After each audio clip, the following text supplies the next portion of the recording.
अस्सलाम वालेकुम। मेरा नाम अज़रा मुफ्ती है। मैं एक नॉवेलिस्ट हूँ। मैं अब तक 2 किताबें लिख चुकी हूँ। मेरी जो पहली किताब है tearful pages, that was about the women issues that have crept in the society. जो ख़वातीन के साथ ज़हनी तशद्दुद है, चाहे डोमेस्टिक वायलेंस है, चाहे साइबर क्राइम्स है, चाहे इन्फेंटिसाइड्स है, ऐसे कुछ क्राइम्स हमारी ख़वातीन के साथ होते हैं।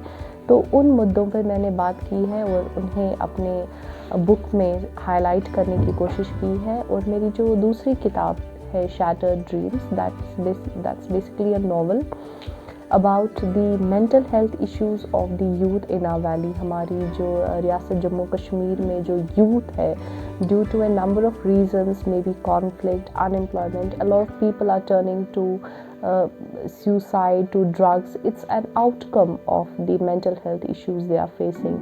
तो मैंने उन मुद्दों पे बात करने की कोशिश की है अपनी दूसरी किताब शैटर्ड ड्रीम्स में। इसके अलावा मैंने कुछ इदारों में एज असिस्टेंट प्रोफेसर भी अपने फ़राइज़ अंजाम दिए। I worked in some of the universities, both in the state and outside the state, and apart from that I always am up for a cause, चाहे वो women issues की बात है, चाहे वो drugs पे कोई issue है, चाहे वो women empowerment की बात है। तो मैं हमेशा मेरी ये कोशिश रहती है कि मैं इन मुद्दों पे बात करूं और अपनी आवाज़ जो है वो आवाम तक पहुंचा सकूं।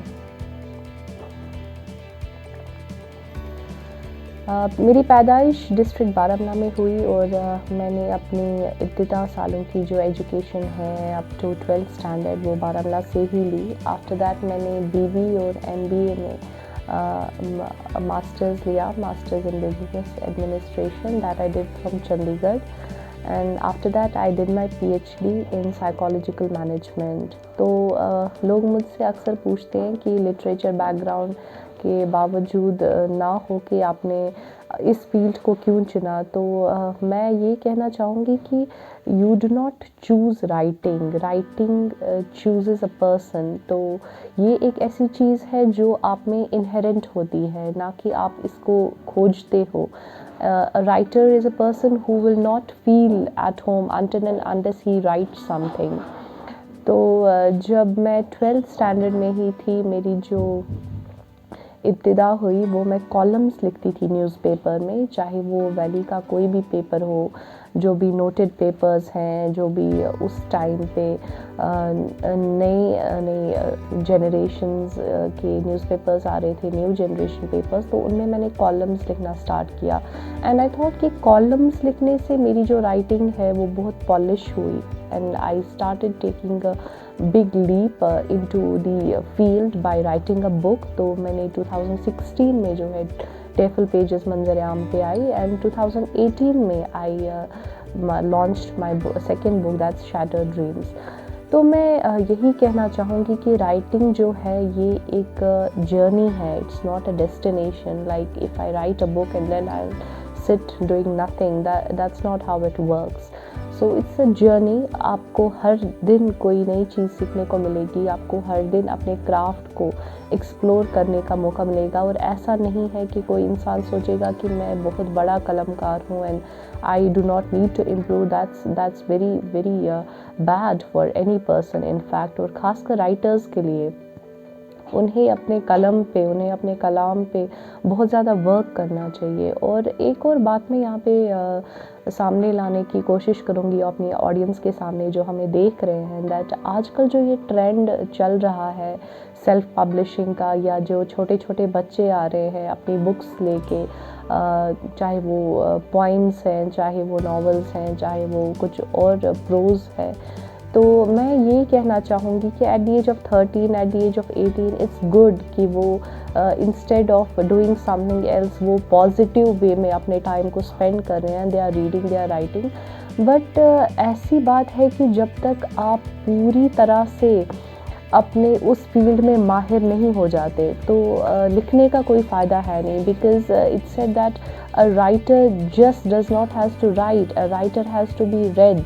तो आपका कलाम ऐसा नहीं होना चाहिए कि वो आपकी शेल्फ तक ही महदूद है, that you are an author and now the books are with you. ऐसा नहीं होना चाहिए। आपका जो कलाम है वो दुनिया के हर कोने तक जाना चाहिए। और आई एम सॉरी टू से that's not possible at a very young age, because writing is an experience which comes with time. जैसे कि आप जो भी इस्टेब्लिश राइटर्स हैं, चाहे आप खालिद हुसैनी की बात करें, चाहे आप डैन ब्राउन की बात करें, चाहे आप अरुंधति रॉय की बात करें, जब आप उनके वर्क्स को पढ़ते हो, झुम्पा लाहिरी जैसे अजीम कलमकार, ऐसे इन लोगों का आप जब कलाम पढ़ते हो तो you will come to know that there is a huge lacuna, there is a huge gap in your writing. और बहुत ही अच्छी बात यहाँ पे मैं आपको एक बताना चाहूँगी, एक राइटर जो है उसमें हमेशा एक ह्यूमिलिटी होनी चाहिए।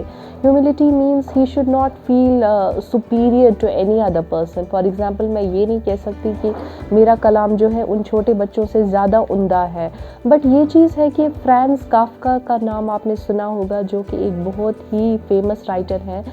When he was about to die he told his assistant to burn all his writings. वजह ये थी कि उनको लगता था कि उनका कलाम अच्छा नहीं है। मतलब फ्रांज काफ्का इतनी अजीम शख्सियत जिनको अपनी राइटिंग्स पे भरोसा नहीं है, and then he asked his assistant to burn his writings। तो इस लेवल की ह्यूमिलिटी हमें भी लानी चाहिए। एंड जो यंग जनरेशन है, they should not rush towards publishing, they should pay a lot of attention towards their writing skill, they should harness their skills and then only they should come up with a book of their own. देखिए, ये जो चीज़ हमारी society में मानी जाती है कि writing जो है वो एक करियर, एज अ करियर हम परस्यू नहीं कर सकते। तो for example if I go to a gathering and if anybody says me what do you do and I say I write, no what do you do for a living. तो उनका ये concept है that we can not write for career, like writing is just a hobby और a passion. तो जब इब्तिदा में मैं अपने पेरेंट्स से ये कहा that I want to be a writer, I want to write books, initially they उनका पहला ही जो मतलब हमेशा बचपन से ही मुझे सपोर्ट मिला है, like both my father and my mother they are educationist, तो इस फील्ड से वाबस्ता है। तो उन्हें मोटिवेट करना कोई बड़ी बात नहीं थी, क्योंकि उन्हें पहले से ही एजुकेशन की बहुत वैल्यू थी उनकी नज़र में।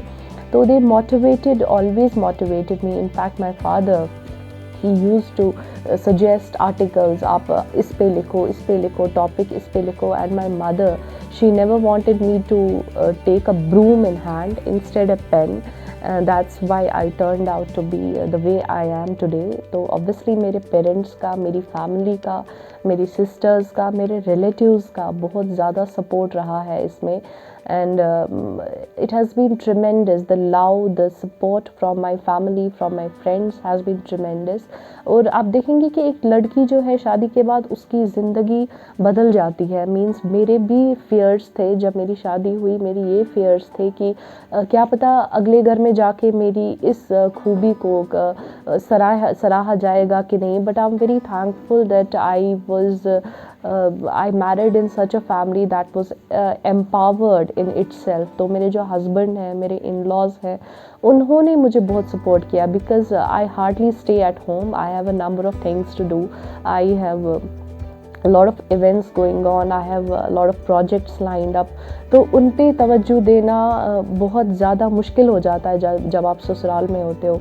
बट थैंकफुली ऐसा कोई मसला मेरे साथ हुआ नहीं। तो यहाँ पे मैं रिक्वेस्ट करना चाहूँगी जो भी हमें सुन रहे हैं कि अगर आपकी फैमिली में कोई ऐसी बहू आती है, चाहे वो आर्टिस्ट है, चाहे वो राइटर है, चाहे वो फोटोग्राफर है, चाहे वो किसी भी फील्ड से वाबस्ता है, कैलीग्राफी है, कुछ भी है, आप उनके ड्रीम्स को सराहें, उनको थोड़ा सा सपोर्ट चाहिए आपका। And this is the way how a society will develop. अगर एक घर ने ये शुरुआत ली, तो मैं इसलिए अपनी ये स्टोरी आपके साथ शेयर कर रही हूँ ताकि 4 लोग और ये सुन के इंस्पायर हो जाए। आपको लड़कियों की आवाज़ को दबाना नहीं है।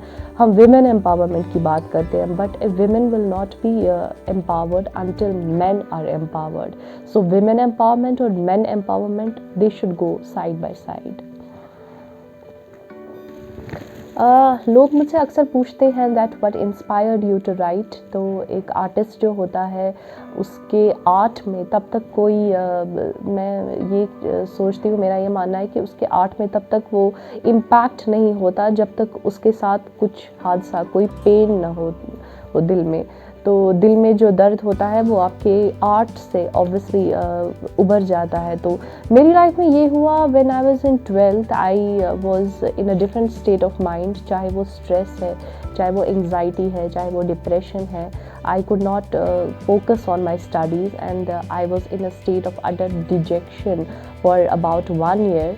तो वो एक स्टेज था मेरी लाइफ में जिसने मुझे इमोशनली बहुत मैच्योर किया, और मैंने तब जाके मेंटल हेल्थ इश्यूज़ पे एक बुक भी लिखी, because I was actually suffering from those kind of issues. तो मेरा ये मानना है कि वो जो एक हादसा हुआ मेरी लाइफ में and I came out of that, तो थैंकफुली मुझे लगता है मैं सही इंसान हूँ इस बारे में बात करने के लिए, because I have been through that phase. तो उन लोगों के लिए एक एग्जांपल सेट करना चाहूँगी जो सुसाइडल हो जाते हैं, that there is a way out. You need to just, it's a matter of time, you just need to have trust in your abilities and have faith in God, and that's how my life। जी, आजकल जो आप देख रहे हैं कश्मीर में एक बहुत ही new wave फैली हुई है, दैट्स अबाउट ड्रग अब्यूज़। बहुत ही इवेंट्स में मैंने पार्टिसिपेट किया एज रिसोर्स पर्सन, बहुत ही इवेंट्स में बात होती है इन चीज़ों पे, बट जो विक्टिम्स हैं अनफॉर्चुनेटली उन तक बात पहुंचती नहीं है। सो जो ड्रग अब्यूज़ हमारे कश्मीर में जो प्रेजेंट सिनेरियो आप देखेंगे, it's very males are involved in drug abuse, and that also in a very large number। मैं यही कहूँगी कि कल भी मैंने इस बारे में बात की, जो ड्रग अब्यूज़ है उसमें पेरेंट्स का जो रोल है that plays a very titanic role in the